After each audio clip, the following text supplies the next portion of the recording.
Уваход у комплекс, у гэты бульба-школ, як его ранее называли, зачинены. На уваходе находится номер телефона. Скажите, а мы хотим тут зайти, вот тут у нас написан телефон. Да, и что зайти, что хотите? Ну, хотим поглядеть, что у вас тут. Это... у нас еще закрыто, мы еще не работаем. Здесь сейчас только служба безопасности и все. Скажите, да, кому, что тут будет? Тут некое кафе отчиняется, ресторация, что тут будет? Да, ребят, ну вы задаете вопросы, сами же прекрасно знаете, что здесь будет.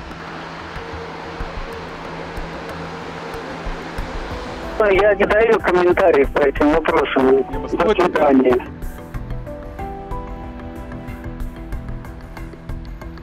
Это кольцевая дорога, это высокий уровень ответственности каждого объекта, находящегося на нем. Там выделен участок был под строительство кафе. Кафе построено. Кто туда войдет со своей кухней, я вам сказать не могу. Они просто отказываются, они игнорируют. Это уже не первый год попытка вступить с ними в переговорный процесс. За это время уже хозяин поменялся там. Пусть хотя бы сделают там офисное здание. Но ни в коем случае, то есть не развлекательный какой-то ресторан там или объект. Это только можно полагаться там на совесть инвестора. Но совести за 5 лет понятия не появилось.